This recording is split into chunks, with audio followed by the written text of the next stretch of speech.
Have you ever wondered how a simple bar magnet gets its strength? Or why some materials become magnetic while others remain unaffected? To answer this, let's dive into the idea of magnetization. In physics, magnetization is simply a way to measure how magnetized a material really is. We denote it by capital M and define it as the net magnetic moment per unit volume. In other words, if you add up the magnetic moments of all the tiny atomic magnets inside a material and divide that total by the material's volume, you get its magnetization. Mathematically, this is written as m equals m divided by v. Here, small m represents the net magnetic moment and capital V is the volume of the material. Magnetization is a vector quantity, which means it has both magnitude and direction. Its units are ampere per meter. Imagine each atom as a tiny loop of current, creating its own little magnetic field. When many of these atomic magnets align in the same direction, the material as a whole becomes magnetized, and this collective alignment is what the vector M captures. In real life, the magnetization of a bar magnet is nothing but the result of countless microscopic atomic magnets aligning together. And this collective alignment is what gives rise to the bar magnet's familiar north and south poles. So to sum up, magnetization gives us a precise way to describe the magnetic strength of a material, from the tiniest atomic scale to the bar magnets we use in classrooms and beyond. I hope this explanation makes the concept of magnetization crystal clear. In the next session, we'll explore how this property helps us understand different types of magnetic materials like diamagnetic, paramagnetic, and ferromagnetic substances. Have you ever wondered why the same solenoid can produce a much stronger magnetic field when a piece of iron is placed inside it? That's the fascinating effect of magnetization on magnetic fields. Let's start with the basics. In a long solenoid without any material inside, the magnetic field depends only on the current flowing and the number of turns of wire per unit length. The formula for this basic field is B0 equals mu0 times N times I. Here, N is the number of turns per unit length and I is the current. But things change when we insert a material that has magnetization. The presence of aligned atomic dipoles inside the material boosts the field inside the solenoid, making it stronger than B0. And how do we connect this to magnetization? Well, B sub M is equal to mu0 multiplied by M, where M is the magnetization of the material. As you can see in the diagram, when no material is present, the field lines are weaker and more spread out. But once a magnetized material is inserted, the field lines become denser, showing a stronger magnetic field. This principle is exactly what makes soft iron cores so useful in devices like transformers and electromagnets. The magnetization of the material amplifies the field produced by the current alone. So to sum up, magnetization doesn't just describe the internal alignment of atoms, it directly strengthens the overall magnetic field when a material is placed in a solenoid. That's why electromagnets can be far more powerful than a simple current-carrying coil. Have you ever thought about what actually causes a material to become magnetized? Is it something inside the material itself, or is it something applied from the outside? To answer this, physicists introduced the concept of magnetic intensity. Magnetic intensity, represented by capital H, refers to the magnetizing force applied to a material. In simple terms, H tells us how strongly we are trying to magnetize a material, for example, by passing current through a solenoid around it. Mathematically, it's defined as H equals open bracket B minus mu0 M close bracket divided by mu0. Here, B is the total magnetic field, M is the magnetization of the material, and mu0 is the permeability of free space. Now, notice that H has the same units as magnetization M, amperes per meter, and it is also a vector quantity, meaning it has direction as well as magnitude. The total magnetic field inside the material is given by the relation B equals mu naught into open bracket H plus M close bracket. This compact equation shows us how the externally applied intensity and the internal magnetization combine to produce the resultant field. Conceptually, it's useful to make a distinction. H represents the external cause, the driving force of magnetization, like the current in a solenoid. On the other hand, M represents the material's internal response, how the atoms inside line up with that applied field. As you can see in the diagram, the vectors H and M add up to give the total magnetic field B. This is a beautiful way of linking cause and effect, external influence and internal reaction in the physics of magnetism. So, to sum up, magnetic intensity H captures the applied magnetizing force, magnetization M describes the material's response, and together they determine the total field inside. Understanding this distinction is key for applications in electromagnets, transformers, and all technologies where materials are deliberately magnetized.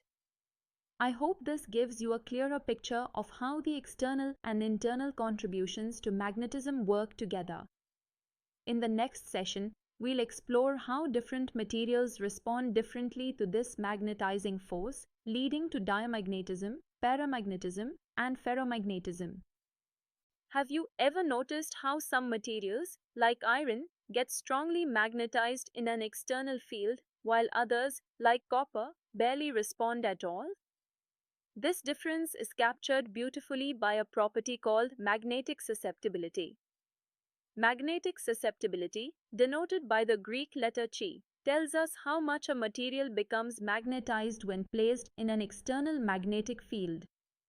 In simple words, it's the measure of a material's willingness to follow along with an applied magnetic field. Mathematically, we express this as M equals chi times H. Here, M is the magnetization, H is the magnetizing intensity, and chi is the susceptibility. Now, the sign of chi reveals a lot about the nature of the material. If chi is greater than 0, a small positive value, the material is paramagnetic, meaning it weakly aligns with the applied field. But if chi is less than 0, a small negative value, the material is diamagnetic, and its magnetization actually opposes the applied field. This has a direct directional impact.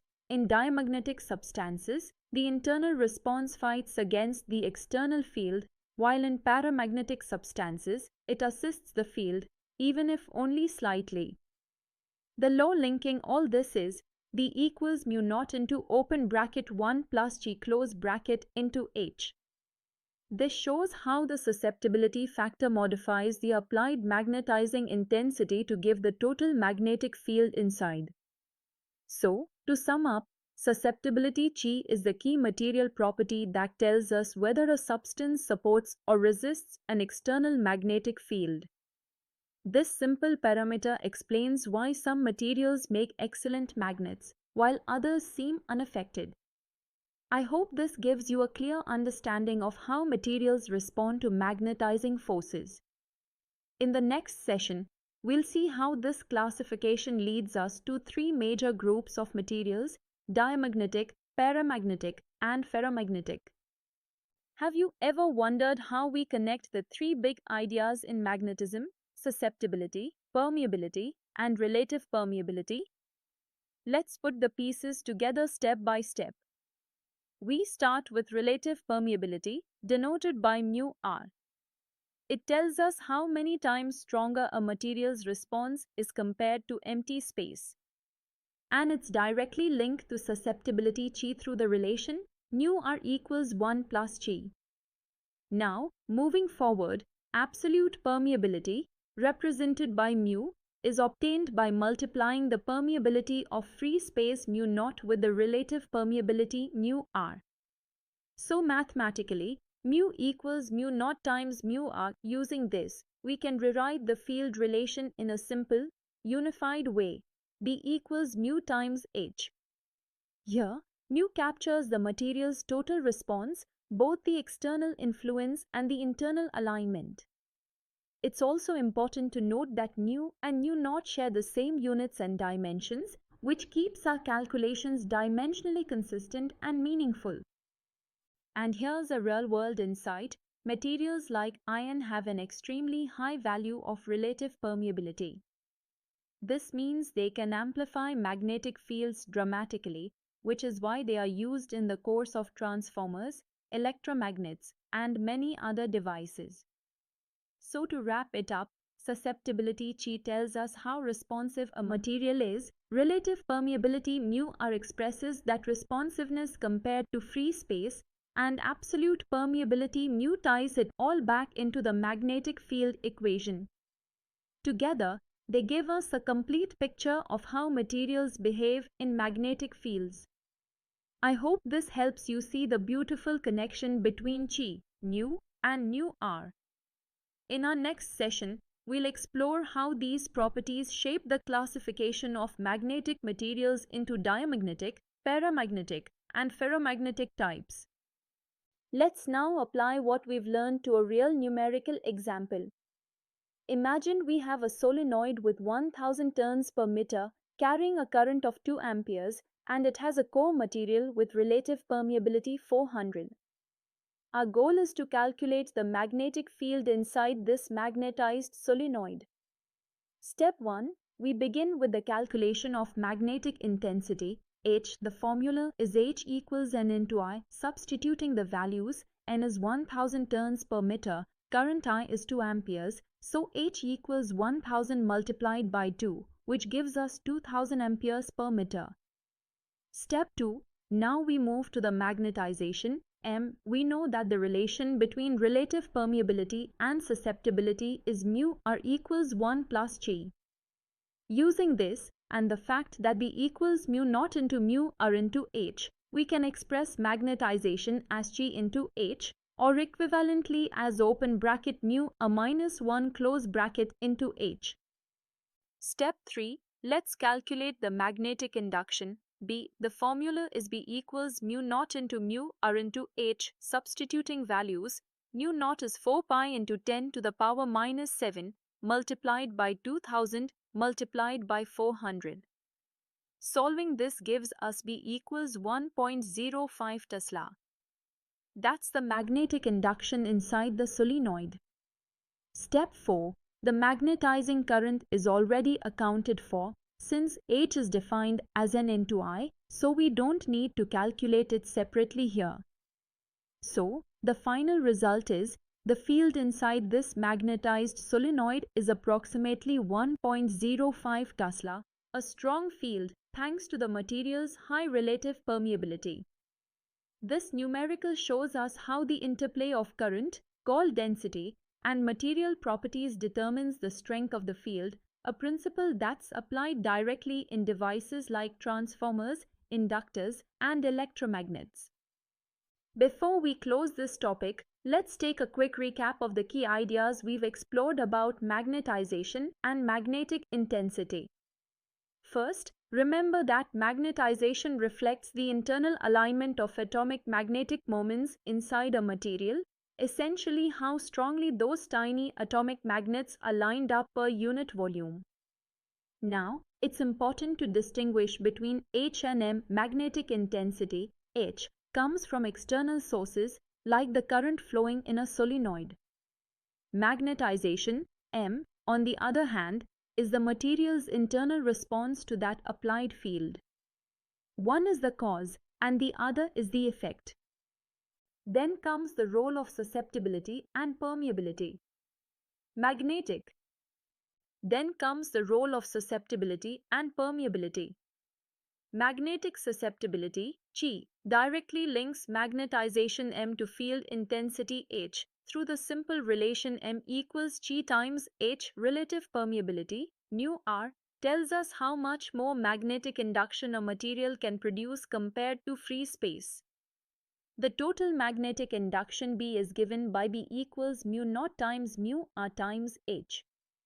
And finally, all of this can be neatly written in a unified expression, B equals mu naught into bracket H plus M close bracket, or equivalently, B equals mu times H. This simple formula captures both the external force and the internal response in one relation.